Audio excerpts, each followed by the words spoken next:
E com Inácio de Antioquia, a posição de bispo é elevada a de presbíteros, e ele começa a ser uma espécie de representante de Deus na Terra.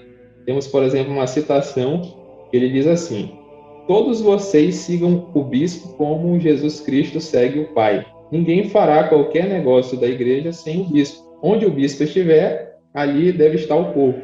Nunca vocês devem atuar independentemente do bispo e do clero. Olhem o seu bispo como um tipo de pai. Tudo o que ele aprova agrada a Deus. Aí a gente já começa a ver a sementinha, né, do pastor atual. Né? Muita gente pode se identificar aqui, né? Principalmente quando se trata do sistema de governo episcopal, né? Que tem diferença. As igrejas pentecostais, principalmente, elas adotam o bispo, o sistema episcopal, onde todas as decisões estão sobre a decisão de uma pessoa só, né? Que normalmente é chamado pastor, mas pode ser chamado de bispo, ou ancião, ou apóstolo, né? Normalmente nas igrejas onde ele mesmo funda, ele toma toda a decisão, nunca sai da liderança, não tem eleição, nada.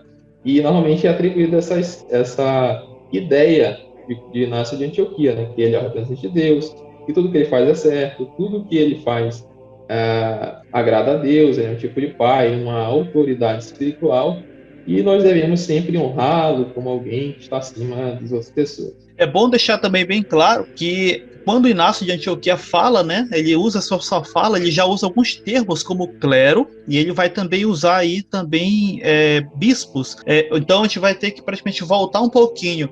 Quem é que vai estar, vamos dizer assim, usando esses termos aí e começando a colocar eles em prática? Alguns historiadores vão atribuir isso a Clemente de Roma, certo? Outro, de novo, o pai da igreja chamado aí, né? O irmão Felipe citou o Inácio de Antioquia, e um pouco antes aí do Inácio, nós vamos ter Clemente de Roma, né? Ele já morre ali ao raiar do século II, exatamente ali mais ou menos no ano 100.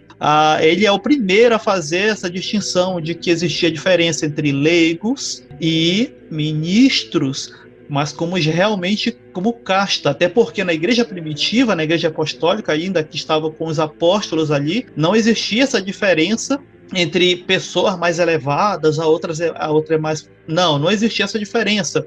Inclusive, Paulo vai apenas usar termos para aqueles que se ofendiam com tudo, né? Não queria comer aquilo porque era pecado, não queria vestir aquilo. Paulo vai chamar apenas eles de fracos na fé, ou seja, eles eram fracos porque eles eram de entendimento pequeno, né, sobre determinadas questões, e se ofendiam facilmente com algumas coisas que não era ali para os cristãos proibido. E Paulo não vai dizer que eles eram menores, eles eram apenas fracos na fé.